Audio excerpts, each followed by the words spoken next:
انتہائی عزت و تکریم کے لائق بزرگوں، قابل صد احترام بھائیوں اور دوستوں، یاد رکھیے گا کہ انسان کے اندر اللہ تعالیٰ نے خواہشات رکھی ہیں۔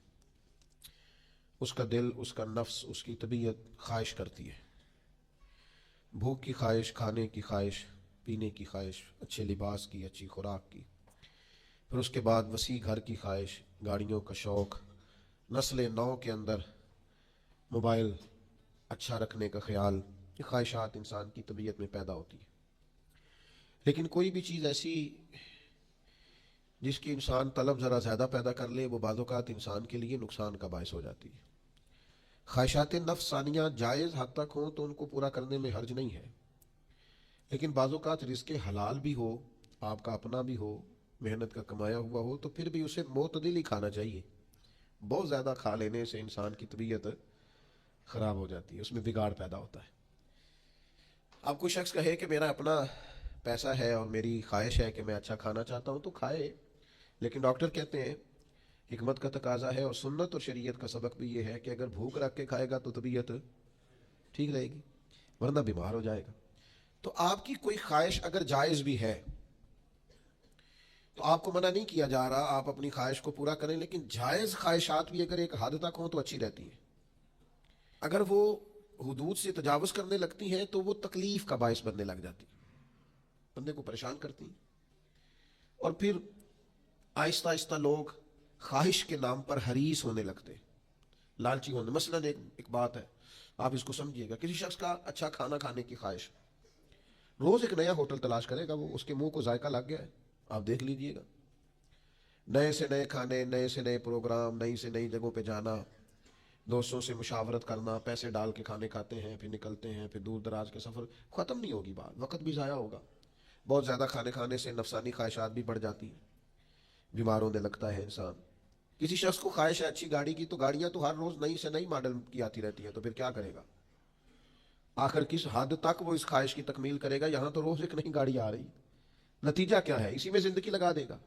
موبائل کا ماڈل ایک ختم ہوتا ہے اور ایک نیا نکل آتا ہے، آپ کس حد تک جائیں گے؟ آخر کیا کریں گے؟ کہیں تو کوئی نتیجہ ہونا چاہیے ان چیزوں کا۔ تو میرے بھائی، کہیں بریک لگانی ہے، کہیں رکنا ہے، کہیں آپ کو قناعت کرنی ہے، کہیں آپ کو ٹھہرنا ہے، اور پھر اس کے لیے لوگ کیا کرتے ہیں؟ لوگ سوال کرتے ہیں، لوگ ہاتھ پھیلاتے ہیں۔ بعض لوگ ایسے بھی ہم نے دیکھے ہیں جن کی طبیعت اس طرح کی ہو جاتی ہے کہ وہ کہیں بھی کچھ چیز دیکھ لیتے ہیں تو ہرس پیدا ہوتا ہے، لالچ پیدا ہوتی ہے۔ اس سے بچنا انسان کو روحانی طور پر مضبوط کرتا ہے۔ سیاستہ میں حدیث ہے، نبی اکرم صلی اللہ تعالی علیہ وسلم، نبی اکرم صلی اللہ تعالی علیہ وسلم ارشاد فرماتے ہیں کہ اللہ تعالیٰ نے جب جنت کو پیدا فرمایا تو حضرت جبریل امین علیہ السلام کو بھیجا کہ آپ جنت کو دیکھ کے آئیں۔ اب جنت کے انعامات، جنت کا فضل، جنت کا کمال، جنت کی نعمتیں، جنت کا حسن، یہ ساری چیزیں حضرت جبریل امین علیہ السلام نے جب دیکھی تو عرض کی، مالک، ہر شخص خواہش کرے گا جنت میں جانے کی۔ تو حضور علیہ السلام فرماتے ہیں، اللہ کریم نے فرمایا ذرا وہ مشقتیں بھی دیکھ لو جو جھیل کے جنت میں جانا ہے۔ تو حضرت جبریل امین نے جب ان مشقتوں کو دیکھا تو کہا، مالک مشکل ہی ہے، لوگ توجہ کریں تو ان مشقتوں کی، یعنی جنت میں جانے کا شوق تو ہے، لیکن وہ مشقتیں جن کو عبور کر کے جنت میں جانا ہے، ان مشقتوں کی طرف لوگوں کا راغب ہونا یہ آسان نہیں ہے۔ تو پھر اللہ تعالیٰ نے جہنم کو پیدا کیا تو جناب جبریل امین علیہ السلام سے فرمایا کہ ذرا دیکھ کے آؤ جہنم کا ہولناک منظر، بھیانک صورتحال۔ حضرت جبریل امین علیہ السلام نے دیکھی تو آخر اس کی، مالک کوئی بھی نہیں جانا چاہے گا،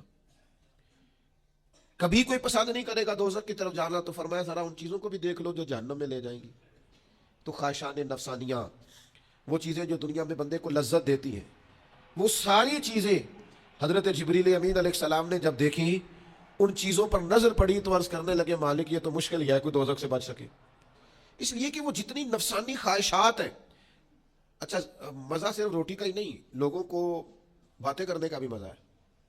بعض لوگ اس لذت کا بھی شکار ہیں بیچارے، وہ کسی کو موقع نہیں دیتے، ساری باتیں خود ہی کر جاتے ہیں۔ پروٹوکول کا بھی مزہ ہے، اور بھی کئی سے کئی بیماریاں ہیں۔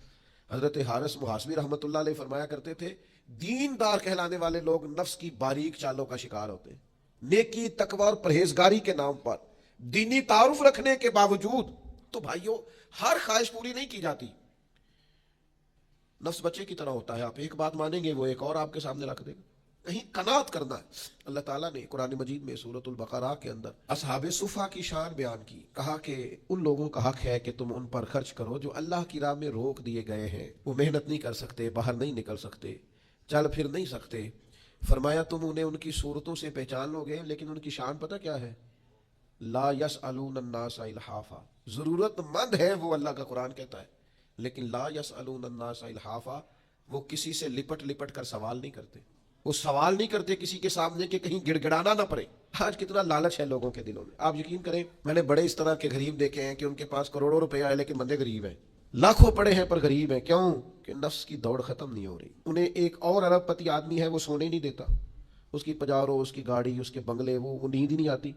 اتنے غریب ہیں، مالدار ہونے کے باوجود ان کی غریبی پر ترس آتا ہے کہ یار تم بس کر دو، اب اس لالچ سے، اس حیرت سے، اس ہوس سے باہر نکلو۔ مسند امام احمد بن حنبل کے 2 جملے نبی پاک کی حدیث کے، قربان جاؤں کیا انداز تکلم ہے، یا رسول اللہ عزت کیا ہے؟ تو حضور فرمانے لگے جو رب نے تجھے دیا اس پہ راضی ہو جا تو عزت والا ہو جائے گا۔ حضور ذلت کیا ہے؟ فرمایا لالچ نہ کرنا، کبھی بھی ذلیل ہو جائے گا۔ ہیرس میں، ہوس میں، لالچ میں ذلت ہے، اور رب جو دے دے اس پہ راضی ہونے میں عزت ہے۔ باعزت وہ آدمی ہے جو قناعت پسند ہے، جو اللہ کی عطا پر راضی ہے۔ بھائیو ہرس نہیں، دوسروں کی چیزیں دیکھ کر کبھی رال نہیں ٹپکنی چاہیے کہ جو مال جس کا ہے اللہ نے اسے دیا ہے، میرے لیے وہ بہتر ہے جو رب نے مجھے دیا ہے، جو رب نے اس کے لیے پسند کیا ہے وہ میرا تھوڑی ہے، میرا تو وہ ہے جو مالک نے میرے لیے پسند کیا ہے۔ وہ ہمارے ایک بڑے خطیب تھے زبردست، اور اللہ تبارک و تعالی اللہ ان کی قبر پہ رحمتیں کرے، بعض اوقات بڑے سادی بات کرتے تھے۔ تو ایک صاحب نے ان سے کہا شاہ جی فکر نہیں کرنی، پیسے سارے تو آڈے نے۔ کہنے لگے نہیں بھائی مینوں بڑی فکر ہی، میرے وہی نے جڑے میری جیب وچ نے، میں ایسے بے فکر نہیں ہوتا جڑے تیرے نے ہو، تیرے نے، میں تیرے پیسے تے بے فکر کیوں ہوا؟ جڑے تیرے نے ہو تیرے نے، جڑے میرے نے ہو میرے نے۔ میں بلا وجہ تیری اس بات پہ بھروسہ فکر نہیں کرنی، پیسے بڑے نے تیرے کول بڑے نے نا بھائی، مینوں جڑی ضرورت ہے میں اودی فکر ہے۔ اس کو سمجھیں آپ، اس چیز کو، یہ استغنا ہے۔ اور نبی پاک علیہ الصلوۃ والسلام نے ارشاد فرمایا جو بندہ غنی ہونا چاہتا ہے نا، جو لوگوں سے بے نیاز ہونا چاہتا ہے، اللہ اسے بے نیاز کر دیتا ہے۔ جو چاہتا ہے نا میں بچ جاؤں لوگوں سے، بس مجھے اللہ ہی عطا کرے، تو حضور فرماتے ہیں اللہ بھی اسے غنی کر دیتا ہے۔ اور ایک حدیث میں حضور علیہ السلام نے فرمایا اگر کبھی مفلسی آ جائے تو مفلسی رب سے بیان کرنا، لوگوں سے نہ بیان کرنا۔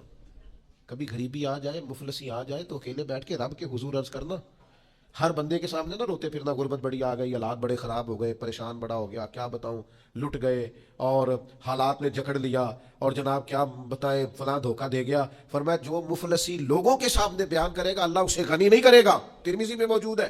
اور فرمایا جو مفلسی اپنے رب کے سامنے بیان کرے نا، اللہ دیر سے کرے یا جلدی کرے اللہ اسے غنی فرما دے گا، دکھ دور کر دے گا مالک اس کے۔ شرط یہ ہے کہ تھوڑے سے مضبوط ہو جائے۔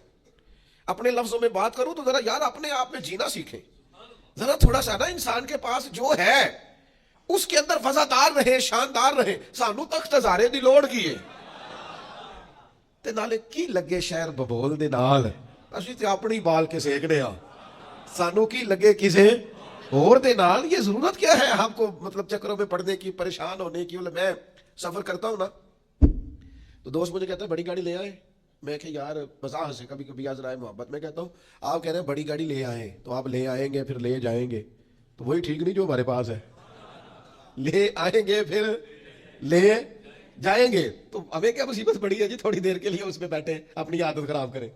ہمارے پاس جو ہے وہ بہترین ہے، زبردست ہے۔ ایک دوست مجھے کہنے لگے میں 10 کو دن لیا آ نہ جاوا تاری سیکیورٹی کراں گا، میں کہ یہاں تے پکا آنا آ جانا، تیرا پتہ چل 10 کو دن آ جاوا تو اتنے رہ جتے ہیں۔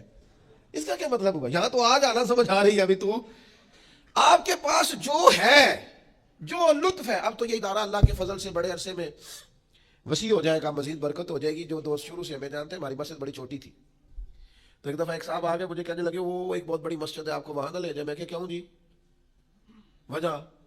کہنے لگے وہ بہت بڑی مسجد ہے وہاں زیادہ تعارف ہو جائے گا۔ میں کہ چھوٹی مسجدیں رہ کے تینوں میرا تعارف ہو گیا نا، ہو گیا نا، آ گیا نا میرے بھائی، تو انشاءاللہ تعالیٰ باقیوں کو بھی تعارف ہو جائے گا۔ آپ پریشان نہ ہو، ہمیں جو رب نے دیا اتنا شاندار دیا ہے، اتنا شاندار دیا ہے کہ میں تو ناز سے کہا کرتا ہوں خدا جانے بلندی ہے کہ پستی، پر جہاں میں ہوں وہاں کوئی نہیں ہے۔ خدا جانے یہ بلندی ہے کہ پستی پر جہاں میں ہوں وہاں کوئی نہیں ہے. اس لیے بھائی آپ قناعت پسند بنے، جو ہے اس کی کیا ہی بات ہے. میرے والد صاحب بظاہر انگوٹھا چھاپ تھے، تو میری والدہ نے ایک دفعہ مثال دی کسی کے بچوں کی، وہ فلانے دے بچے اتنے پہنچ گئے، تو میرے ابا جی فرمانے خبردار میرے بچوں کسی دے بچیاں دی مثال نہیں دینی، میرے بچے ساسے کمتری کا شکار ہو جائے کہ خبردار. فرمایا میرے بال سارا نہ چنگے نے، ہم انہیں مجبور کریں کہ گلی محلے کے بچوں کو دیکھ کے تو یہ بیچارے پریشان ہوتے پھرے کہ اوہو کتنے پہنچ گئے تیسی کتنے رہے. خبردار، جہاں ہے سب سے بہتر ہے، خدا کا شکر ہے. آپ فالو کریں، کسی کو کرنا ہو پر نیکی کے کام میں کریں، پرہیزگاری کے کام میں کریں کہ یار وہ تقوی میں کہاں پہنچ گیا. اور یہی حضور نے ہمیں حکم دیا. نبی کریم علیہ السلام فرمانے لگے دنیا داری میں دیکھنا تو اپنے سے نیچے دیکھنا، دین میں دیکھنا تو اپنے سے اوپر دیکھنا. دین میں دیکھو وہ زیادہ عبادت کرتا ہے، زیادہ خرچ کرتا ہے، زیادہ متقی ہے، ادھر دیکھو. اور دنیا داری میں دیکھو تو پھر ذرا نیچے دیکھو. عزیز بھائیوں، قناعت پسند بنے. کیا انداز ہے حضور کا سمجھانے کا. یعنی ایک مبارک مجھے میرا بھائی دے رہا ہے، ایک مبارک مجھے میرا شاگرد دے رہا ہے، ایک مبارک مجھے میرا کوئی استاد دیتا ہے، اس میں مزہ ہی اور ہے. ایک مبارک مجھے کوئی نیک آدمی دے تو اس میں لذت ہی، اور اگر مبارک نبی کریم عطا فرمائے تو صلی اللہ تعالی علیہ وسلم. اگر حضور مبارک دے تو امام طبرانی لکھتے ہیں، امام ترمذی لکھتے ہیں، حضرت فضالہ رضی اللہ تعالیٰ عنہ حدیث کے راوی ہے، حضور فرمانے لگے اسے مبارک ہو جسے اللہ نے اسلام کی ہدایت عطا فرمائی، پھر اس کی ضرورت کے مطابق روزی عطا کی، اور پھر اس روزی پر اللہ نے اسے قناعت بھی عطا فرمائی. اسے حضور مبارک دیتے. فرمایا تمہیں مبارک ہو کہ تمہیں اسلام کی ہدایت ملی ہے، ضرورت کے مطابق روزی ملی ہے، روزی پر قناعت ملی ہے، تمہارے اندر ٹھہراؤ ہے، حوصلہ ہے، صبر ہے. بھائیو بے چین نہ رہا کریں. آپ کسی کا مال دیکھیں گے پریشان ہو جائیں گے، آپ کسی شخص کا گھر بار بار دیکھیں گے تو آپ الجھ جائیں گے. آپ کے پاس جو ہے وہ سب سے بہتر ہے یار. آپ کو اللہ نے جو عطا کیا ہے وہ ساری دنیا سے اچھا عطا کیا ہے. اور پھر خدا را کبھی کسی بندے کے، میرے صاحب قبلہ عالم رحمۃ اللہ علیہ ہمیں فرمایا کرتے تھے کہ دین کے لیے بھی کسی سے کسی چیز کا مطالبہ کرنا تو وہ بھی لپٹ لپٹ کے نہیں کرنا. یہ کام ہے نا، میرے دوستوں کا مجھ سے شکوہ ہے کہ اگر آپ چاہیں تو بڑی جلدی بھی ہو سکتا ہے، اور اس میں کوئی شک نہیں، مجھے امید ہے. لیکن جو اپنے مزاج ہے اس مزاج کا سودا نہیں کرنا چاہتا، جو اپنی طبیعت ہے اس طبیعت سے باہر نہیں جانا چاہتے. جو جہاں ہے نا وہ مطلب آپ یقین کریں کہ بڑی پرانی بات ہے. اب تو میرے بال سفید ہو رہے ہیں تو اب تھوڑی میری طبیعت ٹھنڈی ہو گئی ہے. بعض معاملات میں بڑا جلالی ہوتا تھا کسی زمانے میں. تو اس وقت یہ 5,000 کا نوٹ نیا نیا آیا تھا، تو ایک صاحب نے نا مسجد کے لیے 5,000 روپیہ دیا. تو پہلے کھولا پھر سیدھا کیا، اور سیدھا کر کے نا اس نے ایسے کر کے کوئی 10-15 لوگ بیٹھے تھے تو کہا صاحب مسیت لی رکھ لو. تو میں ایک 5,000 اور کولوں کڈیا نال لایا، میں کہا تسی رکھ لو تانوں زیادہ لوڑ ہے. کہنے لگے یہ کہڑا سٹائل ہے؟ میں کہا جہاں تہاڈا سٹائل سی نا دینے دا، یہ دا جواب ہے. آپ کو پتہ نہیں ہے یہ اللہ کے گھر میں آپ دے رہے ہیں، آپ جانتے نہیں ہماری طبیعت کو، آپ کو پتہ نہیں ہمارا کیا آپ کا انداز ہے. یہ اللہ کے راستے میں آپ دے رہے ہیں، جائیں جا کے کہیں اور دے لیں، سانو تخت ادارے دی لوڑ کی ہے. تو عزیز بھائی آپ قناعت کریں، آپ صبر کریں، آپ حوصلہ کریں، آپ تھوڑا ٹھہریں. جو آپ کا نصیب ہے کہیں جا سکتا، کوئی لے جا سکتا. تو مسئلہ کیا ہے جب اللہ کے خزانے بھرے ہوئے ہیں، اور جب ہمارا دعویٰ ہے کہ کون دیتا ہے، دینے کو منہ چاہیے، دینے والا ہے سچا ہمارا نبی. اور جب ہمارا دعویٰ یہ ہے کہ نبی پاک سے قطرہ مانگو نا، کبھی قطرہ. میں نے ایک بار کہا تھا میری جھولی خالی ہے، پھر انہوں نے اتنا دیا کہ مجھ سے سنبھالا نہ گیا.